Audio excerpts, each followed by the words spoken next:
Welcome to Pretty Lies and Alibis. Join us as we seek the truth and travel the long road to justice. Hey everybody, Fruit Loop here. Happy 4th of July. My what you know for this episode is, did you know about 80,000 plant species are edible? However, in the present day, only 150 species are regularly cultivated. 30 of these products make up 95% of the human's usual calorie and protein intake. So there you go. We've got to widen the spectrum here and eat more edible stuff. So anyway, this week's going to be a little bit different. Gigi is out of town, so I'm going to be taking you guys back to some of our older episodes. This week, we're going to be highlighting the Wagner case, or better known as the Pike County Massacre. The trial will be coming up in August, and we know that we have a lot of new listeners, so we thought that this week would be a great time to get everyone up to speed. Throughout the week, I will be posting rebroadcasted episodes on all podcast platforms and YouTube. You don't want to miss this because I could not include a new what you know for each episode. So some of the episodes are longer and some are just quick updates. So I will be putting some of the shorter ones together in a single episode. I'm excited for this rebroadcasting series this week, and I think it will get us all updated and ready for the trial to start in August. So sit back and take a listen. Don't judge us because this was a while ago. So this murder happened overnight between April 21st and 22nd of 2016. There were not arrests for 19 months between the murder and the arrests, and they still have not gone to trial. Yeah. So we're going on 5 years since the murders, and the first trial in this case is not scheduled until August of this year. So just as a little bit of a reference, 5 years. It's slow. It's going to be over 5 years since the deaths. So I think we need to take out the right, don't let people deny the right to a speedy trial. So they just have to have a speedy trial. Yeah. So this was the largest criminal investigation in history in Ohio. Yeah, it's their biggest case. Yeah. So tell us a little bit about this area, Fruit Loop. So Piketon, Ohio, the population is around 2,000. Pike County population is around 30,000, and it's about 90 miles east of Cincinnati. But it's a very, I don't want to say isolated, but it's a lot of farmland. It's rural. I can't even say that word. Rural. My tongue just goes. I knew you were dodging it. Yeah, my tongue goes, nope. Yeah. We're not going there. See, we learned in school, urban and rural. Yeah, I can't do, I can't get the rural. You know what I'm saying? Rural. See, I can't do it. It's okay, but anyways, before I embarrass myself further, I'm going to say right now, and I really hope you guys stick with us on this. This case is intriguing. But just a word of caution. You might want to pause the podcast right now and either go to our Facebook or Twitter page and pull up the tree of who's who. If not, Google Wagner Rhoden murder and try to get a drop down picture menu, because there are 8 victims, 4 defendants, and some of the victims have the same name. Yeah. There are juniors and seniors and 2 Hannahs. So we're going to go through now and try to piece it together for you so that it makes sense once we get into the crimes and motive and everything else. Yep. So the victims were Christopher Rhoden Sr. He was the dad. He's 40 years old.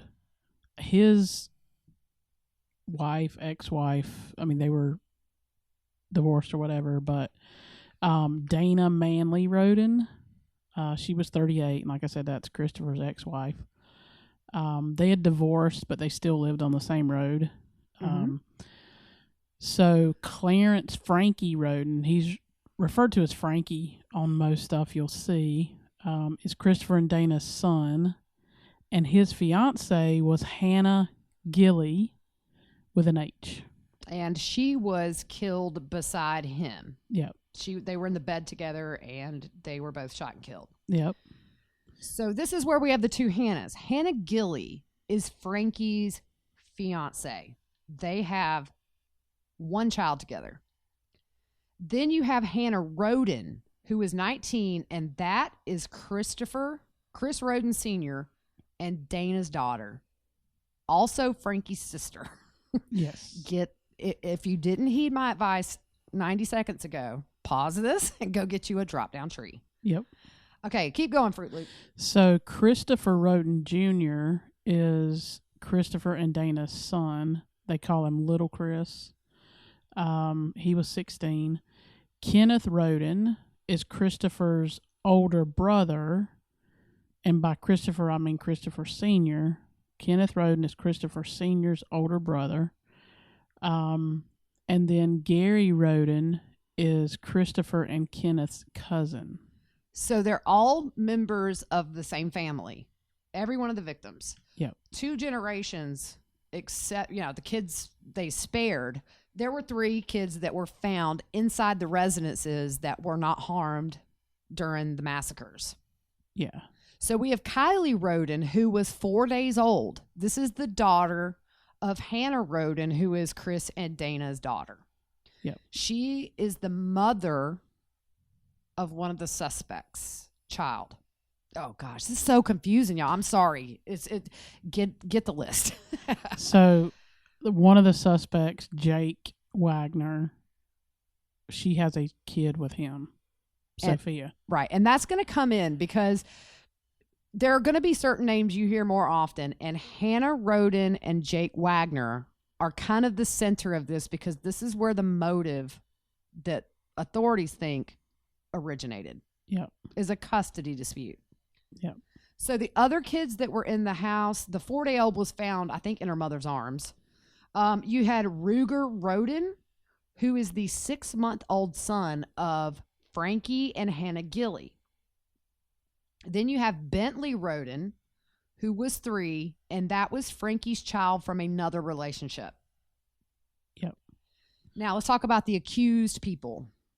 So the accused are Billy Wagner III. This is all one family. This is the dad. Angela Wagner, who is Billy's wife. George Wagner IV, which is Billy and Angela's son. Jake Wagner, who is Billy and Angela's other son. Right. So that's everybody. So just to summarize, Chris Sr. and Dana, who were killed, are the parents of Frankie, Little Chris, and Hannah Rhoden. Kenneth Rhoden and Gary Rhoden are not members of that immediate family. It's a brother and a cousin. Then you have Sophia Wagner, which is, like we said, Jake Wagner and Hannah Rhoden's child. She was 3 years old at the time. And she wasn't in the house. She was not in the house. She was with her dad, who actually picked her up a day before the murders, and that was a day before he was supposed to pick her up. Yeah. He was supposed to have picked her up on the day of the murders. So she was with them the night that the murders happened, but we do not know where she was. Although the grandma, Billy's mother, Frederica Wagner, they're probably one of the Wagner family is probably one of your more rich families in town. Yep.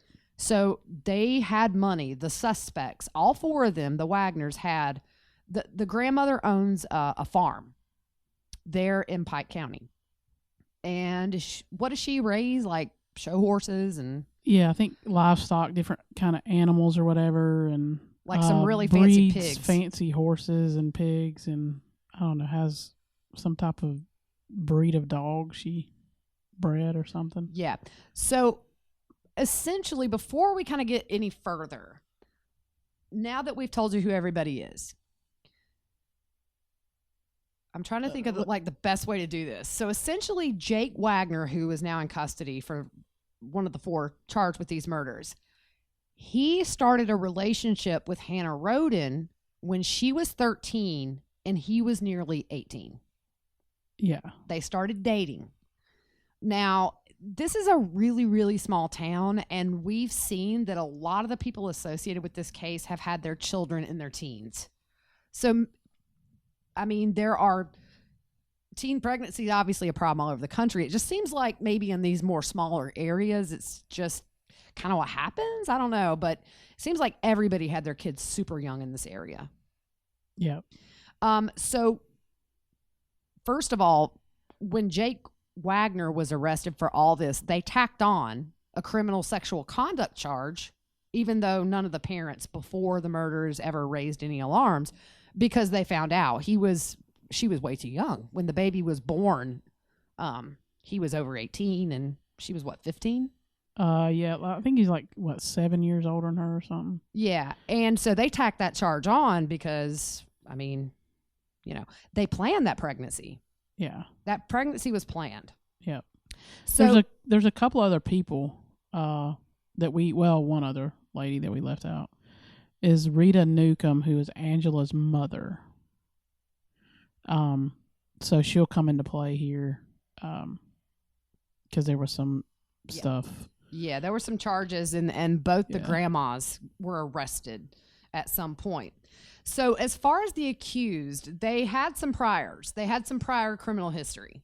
Yep. So we're talking about the Wagners that are in jail now for the murders of the Rhodens. Yeah, so in 2001, Billy Wagner was convicted of improper handling of a firearm. 2002, he was convicted of receiving stolen property. And then in 2012, Billy and Angela Wagner were convicted of receiving stolen property.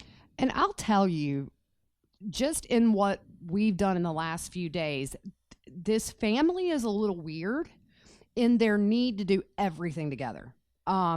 Some of the people in town said it was almost cult-like. They just never did anything without the other. And I really think there's some big control issue with these babies, the grandkids.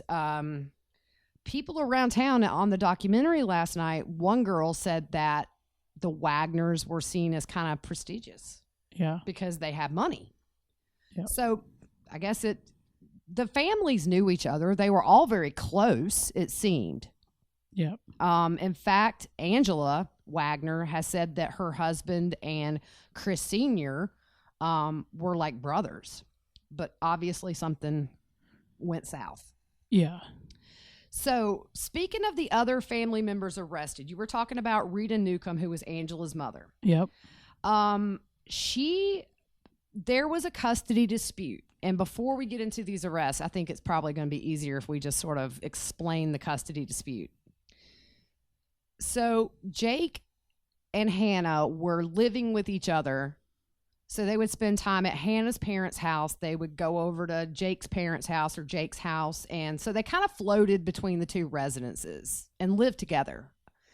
And so apparently Hannah wanted to end the relationship with Jake.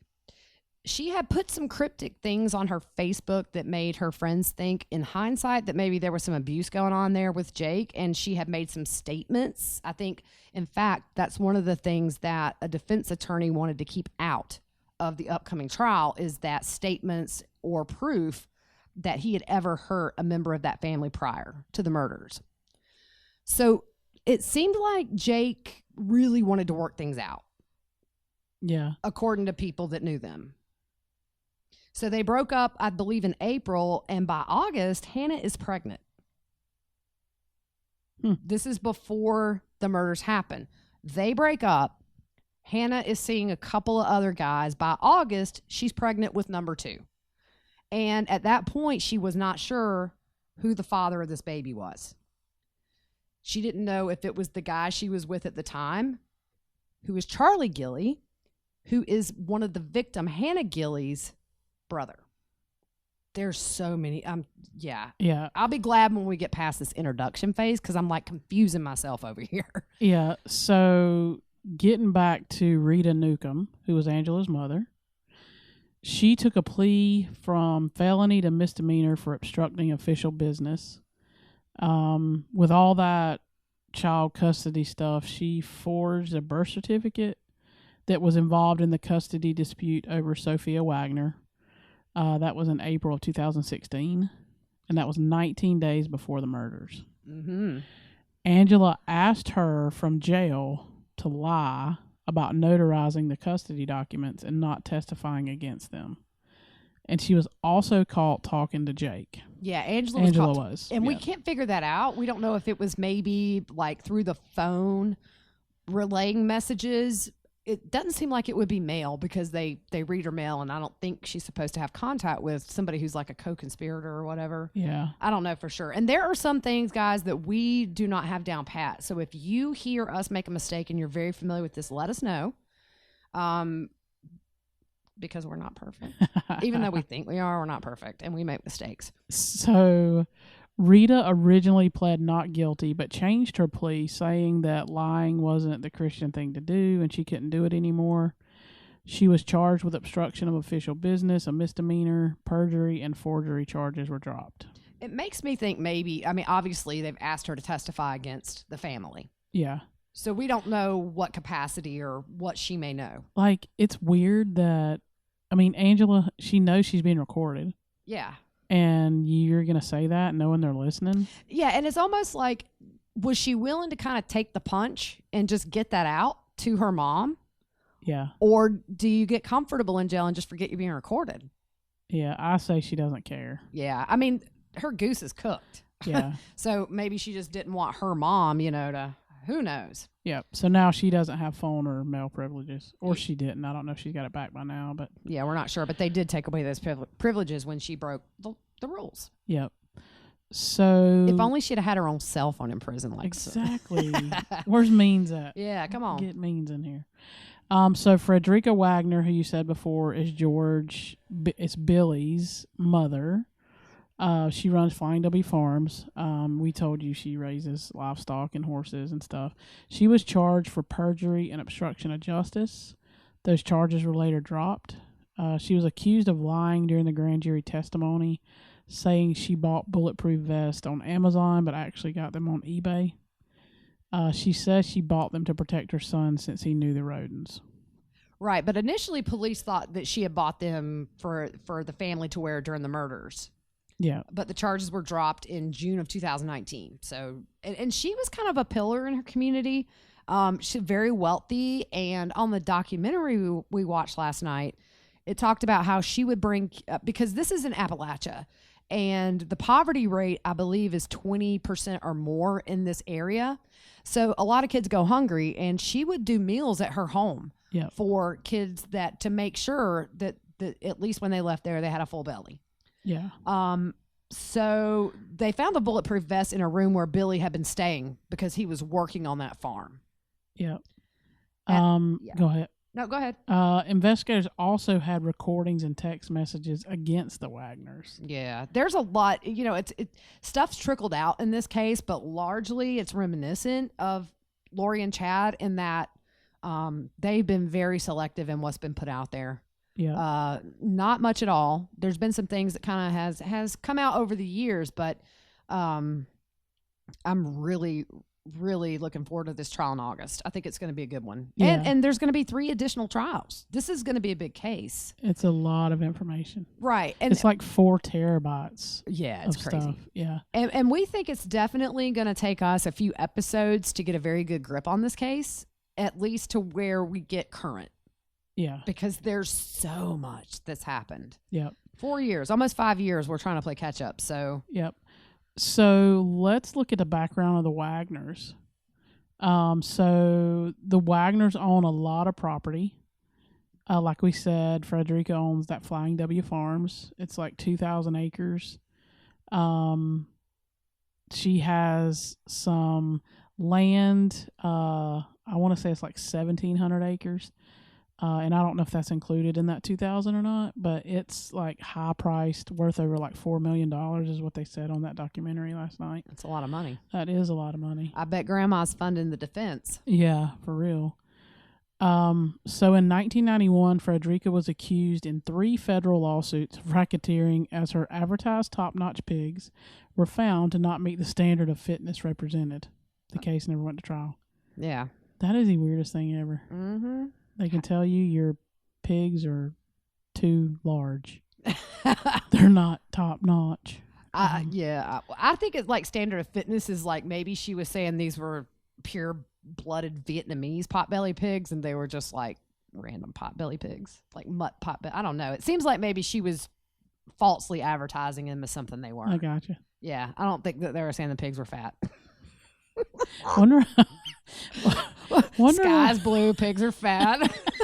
I wonder. Sorry, Fruit Loop. How do you check the nationality of a pig? I know. It's like, do you do DNA swabs and say this is a dud? I know what they use. Ancestry. They check those.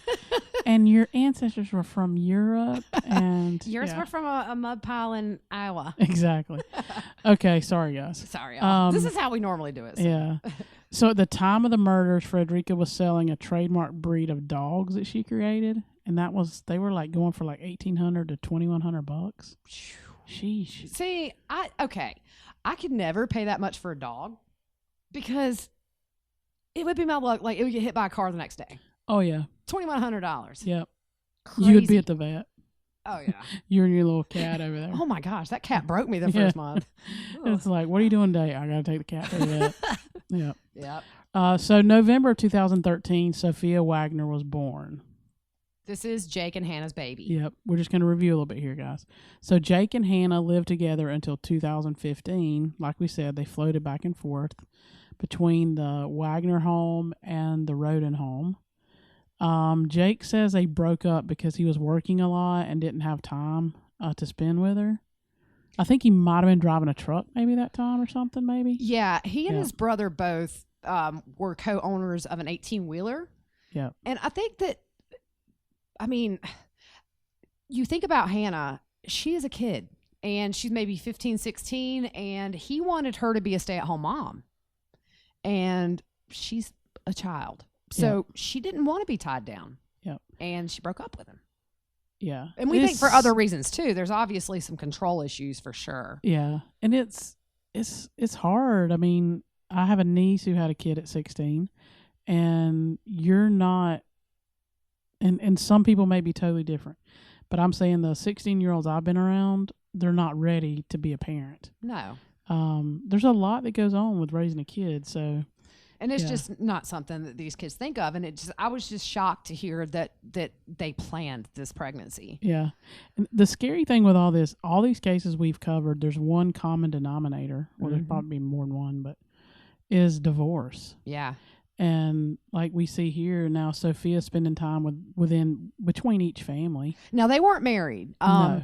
And in fact, she had posted something on her Instagram or Facebook, and it was a picture of Jacob Rhoden kissing Sophia. Jake Rhoden? Oh, gosh. See, there I go. Sorry, Jake Wagner. And the post is a picture of him kissing a small Sophia. So I would say it's a few months after her birth. And she says, tomorrow makes 4 years I've been with Jake. Blessed. A year from tomorrow, I will be marrying my best friend. Yeah. And that's what Hannah Rhoden put. And I would say Sophia's maybe 4 months in this picture. Yeah. So August of 2015, Hannah is pregnant again, and DNA test confirmed Jake is not the father. But the DNA test was done after Hannah was murdered. Yep. So that's the thing is she had just given birth. She was only 4 days postpartum. So they probably had only been home a day or two. Yeah. Since she had the baby to when the murders happened. And that baby was found in her arms. I just... All the babies, they said, were covered in blood and just unimaginable. I mean, I'm so thankful they didn't hurt the babies. The 3-year-old son of Frankie definitely has had some struggles since then. He thought his dad was playing zombies. Yeah. I mean, it's just... I don't know how you look at another human being holding a 6-month-old and a 4-day-old. Yeah. and just shoot him in the head. I multiple times. I mean, just vicious. Yep. So 6 days after the murders, Jake files for custody of Sophia and was awarded custody in May of 2016. Yeah, and there was a family court attorney and that gave a comment to a news article. I don't remember which one, but that family court attorney said that it was almost unheard of that in 6 days you would get all this paperwork together for custody, which in their opinion just says they've been working on this for a while. Yeah. Yep. Now, the same thing, George the Fourth, who is the older brother, he had his son, he had his ex-wife Tabitha sign over custody to him.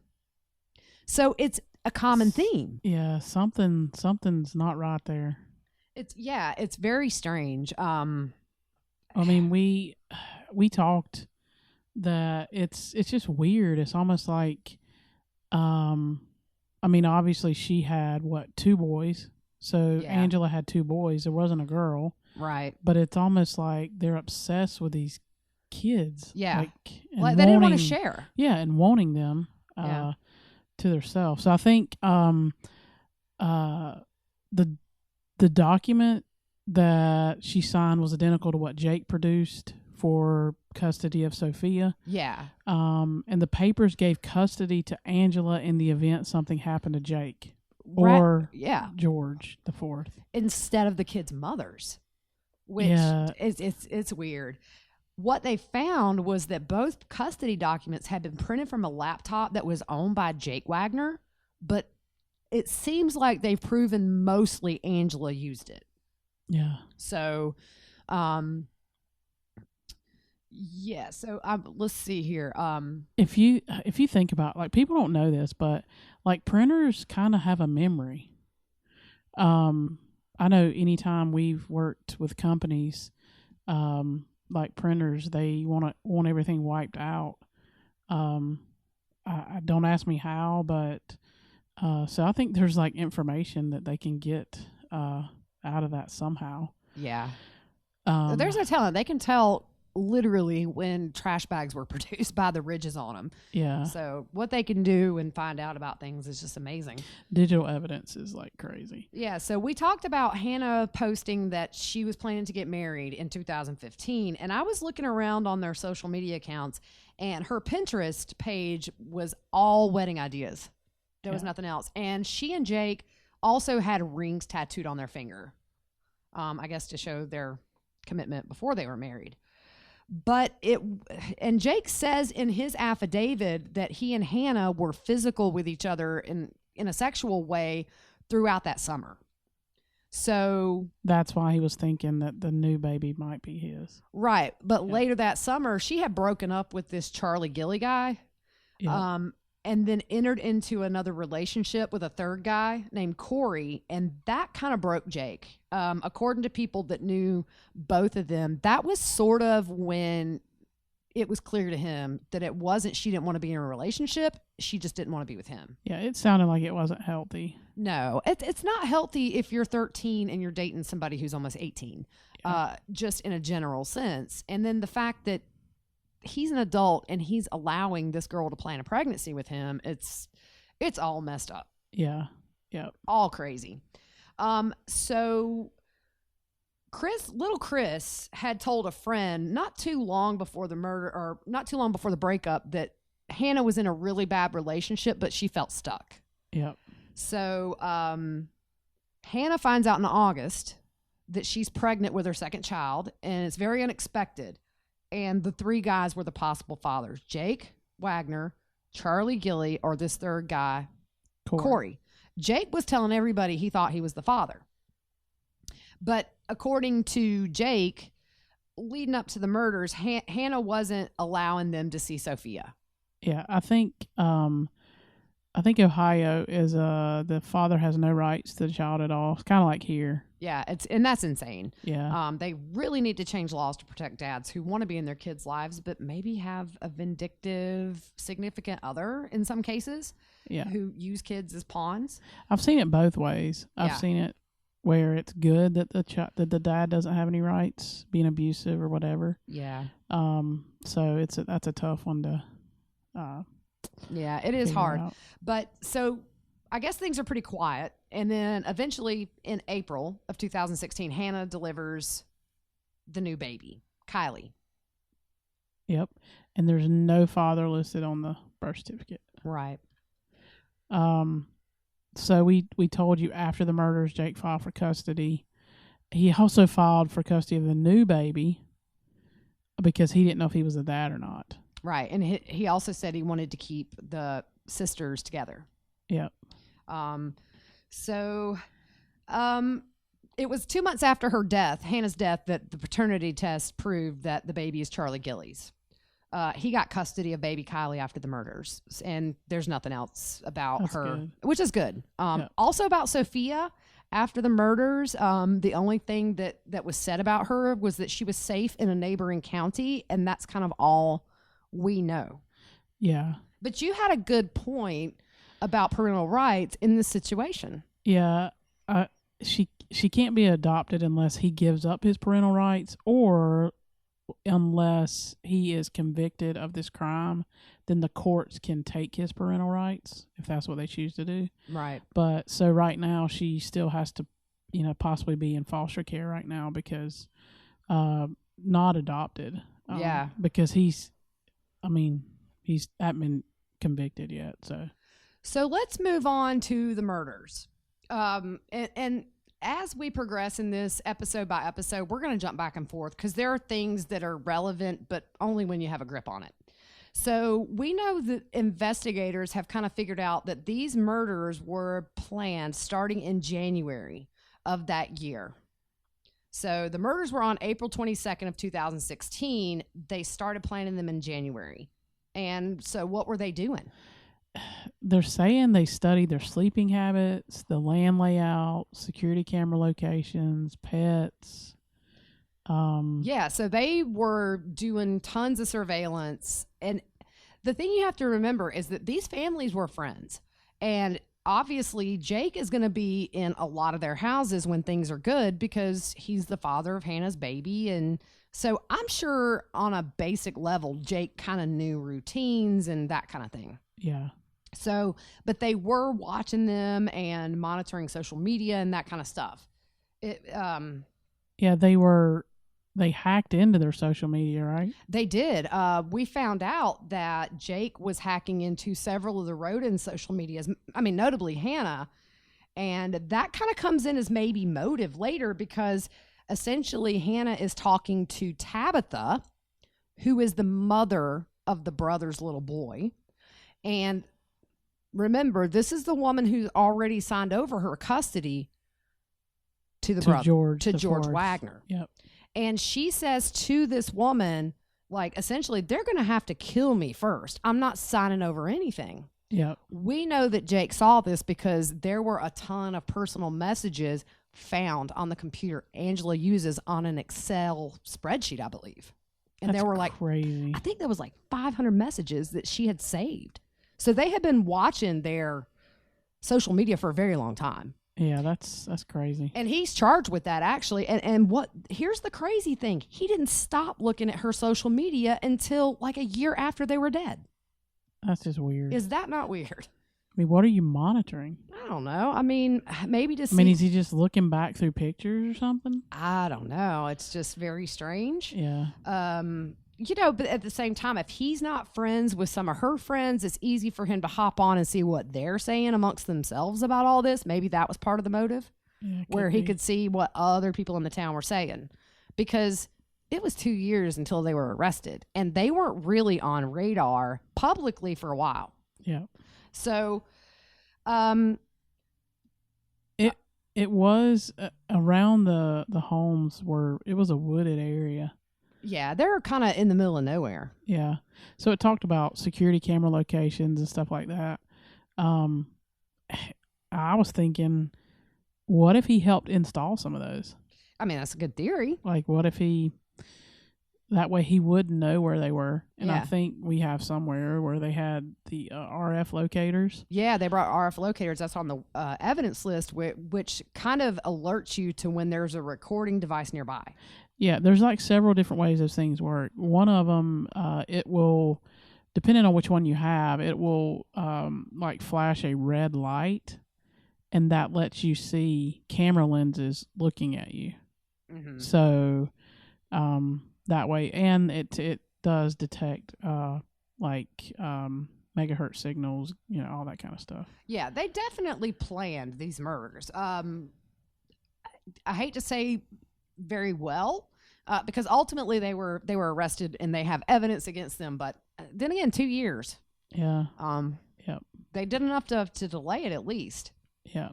So the weapons used was a 22 caliber long rifle, a 40 caliber gun, 30 caliber, and a 22 caliber. There were shell casings found at the crime scene. They were recovered from one of the Wagner's properties, which matched the shell casings found at the crime scene. Right, but they had what do they call them? Brass catchers? Yeah. They had bought and attached brass catchers to the guns, which it's supposed to collect all the spent casings, which is just, preventing being caught. I think they did find one shell casing under a crib in Hannah's room. That'll all come in, with the trial, but they were very careful. I'm going to tell you the other one that gets me is the dogs, because they said that they had ferocious dogs and hunting dogs. Right. So I don't know if you've ever been around a hunting dog. Not really. Those dogs bark and bark. Really? Oh, yeah. When I lived in West Virginia, we had one hunting dog. Literally, like, it wouldn't hush. Like, when there was movement in the woods, those dogs were, like, crazy barking. Yeah. Loud. So, but that also kind of let investigators know that these people might have been known to the victims, because Leonard Manley, who is that's Dana's father, I believe, he said those dogs would have eaten up anybody. So he originally said it has to be somebody who knew them. Yeah, because and if you think about it, Jake lived at that house some. Yeah. So the dogs know his scent. He may know what their favorite treats are, that kind of thing. Yep. How do you think they got by the surveillance? If they didn't, because they can't cut it off. That would have probably alerted them if they have an app on their phone or something. Yeah. So I know a little bit about video surveillance. I've installed several ones in businesses and residents. So for me, it's difficult to avoid a camera simply because the projection of the camera, like how far it records out, like am I in the shot or am I not in the shot? So there's no real definite way to know that. Like I have security cameras at my home. I know where, by looking at it, I know where I can stand where I'm not on camera. If that makes sense. No, it does. I'm going to test that theory out with mine tomorrow. Yeah. So you know where you can stand and where you can't. The other one, did he install an app? Did he have an app that would let him know? But still, if you're going to disable the camera, it's still going to record you when you first get to the camera. Yeah, I don't know. And I'm sure they might know what happened, and they're just not letting that out. It's very hard to dodge a camera. Yeah, so I'm a little curious as to how. I don't think they would have had time to go in and delete stuff or whatever. Who knows? Yeah, because trail cameras are not wired. They're all wireless. Oh. They could have had wired cameras on their houses. I haven't really seen a picture of it, but trail cameras are wireless. Like you can stick them anywhere. Oh, okay. Like you can strap them to a tree. Like, gotcha. I don't know much about trail cameras. All I know is I clicked on something that was like creepy pictures from trail cameras, and I'll never do that again. Yeah, it's like deer and bear and stuff. Yeah. No, it's like zombie and like ghosts and cool. all this crazy stuff. Yeah. So, let's see where we are. So poor Bobby Joe Manley. For real. I do not know this woman. I want to find her and hug her. Yeah. Okay, so this is who initially found the first bodies. And this is Bobby Joe is Dana's sister. Yep. And so she normally feeds the animals at Chris Sr. and Gary's house. Remember, Chris Sr. and Dana divorced. They were living apart, but near each other because they were on good terms. Yep. So she goes like she normally does in the morning at 7:49 a.m. She gets there and she come to feed the dogs. And she has a key. The door was locked. So she uses the key and then she goes in and sees they're both dead. So she makes the initial 911 call and she's panicked and she thought they had been beaten to death. So it kind of makes you visualize, not that it's pleasant, but it probably wasn't recognized. They probably were not super recognizable after taking point blank to the face. Yeah. We know Chris Sr. Was shot the most, which was 9 times. Yeah, and he was worked over pretty good. So they don't know. Obviously he had some defensive wounds. Yeah, he had a shot on his forearm. Like maybe he put his hand up. And I think he had some bruising. So there was maybe a sign of a struggle. So right out of the gate, if that's the first house they went to, they believe, because he was found to be the most decomposed. So they said it kind of makes sense that he was the first killing. But it sounds like maybe they weren't anticipating them to be awake. Yeah. So after she found Chris and Gary, she calls 911, and I think they tell her, you can hear the call, to exit the house. So she runs next door to Frankie and Hannah Gilly's house, and she hears a baby crying, and she finds those 2 dead. So she remember there was a 3-year-old and a 6-month-old. Yep. So she takes those kids out to her car. She then calls her brother, James, to go to Dana's house. Right. And he finds those deceased. So he sees that Dana and Hannah Rhoden, are dead in that house. Little Chris comes in. He's in that house dead, but unfortunately, authorities do not find him until later that day. And we've discussed this. Like, I can understand why James wouldn't find him, because I'm sure, like, he didn't linger. No, like, he sees that. I would exit as well, because 911 told Bobby Joe to exit too. Right, get out of the house. Get out of the house. Don't stay in there. But for me, the police going in, you should clear all rooms. 1, if there's an active shooter still on the property. Yes. And 2, I mean, that's your job. You're to clear the scene before firemen can come in, EMS can come in, like any of that. Your job is to clear the scene. Yeah. Well, here's the thing. Little Chris he's 16. So they verified he did not come to school that day. Initially, before they found little Chris, the town was buzzing that could it have been little Chris that killed his whole family. Yeah. And it wasn't until I don't know for sure, but I want to say it was like after 1:00 that they went back in and found him dead beside the bed. Yeah, like, how do you miss a dead human? Yeah. I mean, it said he was laying next to his bed. Yeah. And I get that, but you still should clear the room. I would think that you would, when you go in a house and there are murder victims who have been viciously murdered at that, would you not look under beds to make sure a shooter isn't hiding? And how do you miss a dead teenager laying by his bed for hours? Yeah. Doesn't make any sense. No. So then another call comes into 911, and it is Donald Stone, who's a cousin, and he finds Kenneth, which is Chris Sr.'s brother, dead, and I think it was a camper type deal. Yeah, it was just like a fifth wheel camper on some land. Yeah. And I think he was the only victim that was alone. Yeah. And yeah, so they, in all 4 crime scenes, 32 gunshot wounds between 8 victims. That's crazy. There was no signs of forced entry, which this is such a tiny, tiny little town. I remember in the 80s here, we didn't lock our doors at night. Yeah. And so I'm sure with that small town and the fact that they all probably had weapons and it's a quiet town where nothing ever happens, with no signs of forced entry at any place, it just kind of makes me think they kept the doors unlocked. Yeah, I mean they could have. I mean, they could have. Jake could have had keys made. We don't know.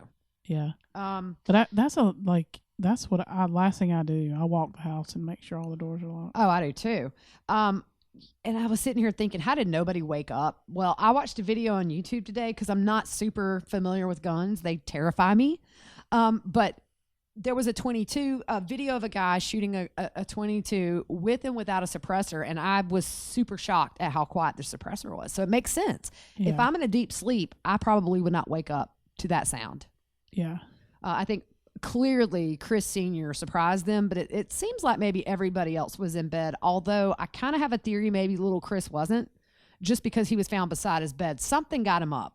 If they'd have shot him asleep in the bed, I think he would have been in the bed.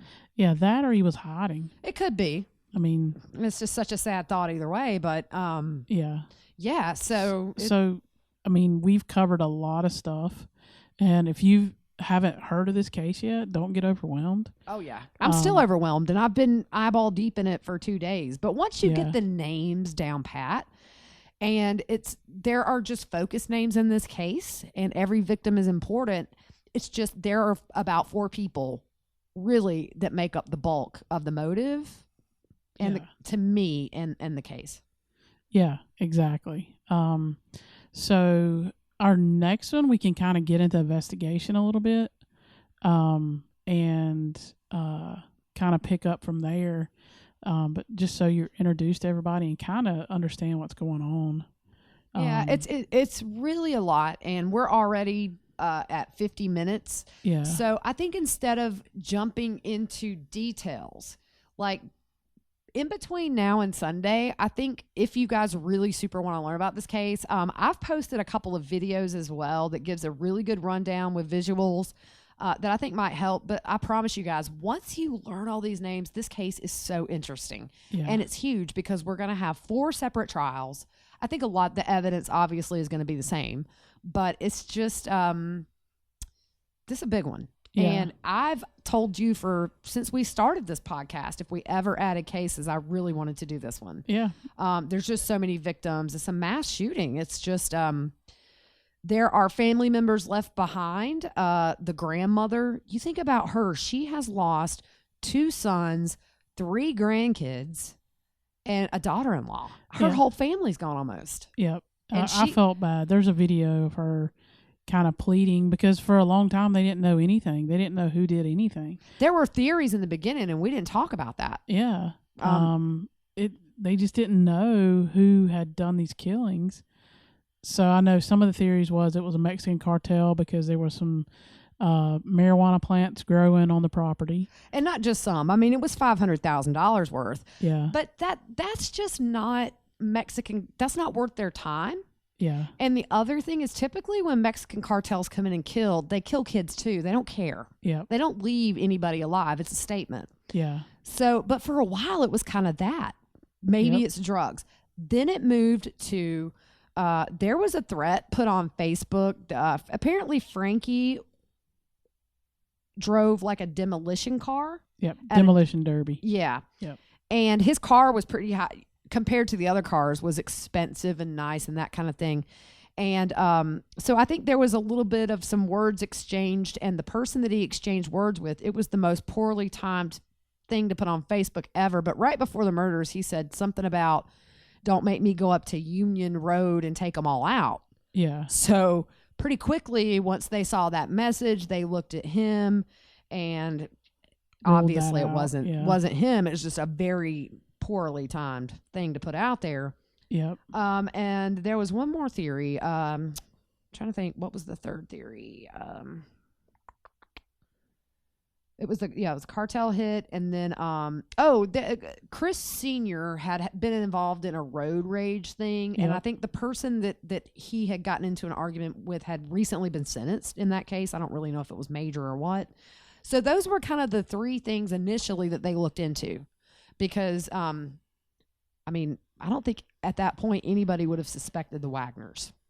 No, and that's, you have the Rhoden family, an extended family, the Manleys, like they don't know anything, so they don't know who's done what. They don't have any charges, nothing. So they're pleading with, anybody who knows anything. They were saying, I know somebody knows something.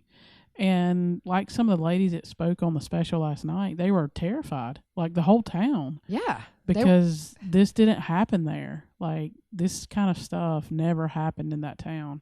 Mm-hmm. So they were, like, the families were pleading, and the grandmother, I just felt so bad for her because she lost her sons and, like you said, her grandkids. And she talked about Dana coming and helping take care of her. Yeah. She has some physical,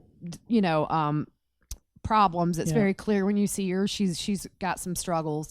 Yeah. But I'm going to tell you, she was at every hearing that first year, and then I think it just got to be too much for her. Yeah. And you can tell it probably was a job to get there with her physical condition. And man, she just, I can't imagine. Can you imagine your kids, your grandkids just gone in one night? No, I mean, death, these other cases that we've had is, a couple of one, two, whatever. It's hard enough. Oh, a whole family. But then you throw in 8. Yeah. 8 in one family. It's not 8 different people, like from different families. Yeah. It's like 8 people from one family. So yeah, they wiped out the entire 2 generations. Hey guys, thanks for listening. We hope that gets you kinda an intro into this case. Stay tuned for tomorrow, as we will have another rebroadcast that will continue to introduce you and get you caught up on the Wagner case. Thank you for listening. Happy 4th of July. We'll see you soon.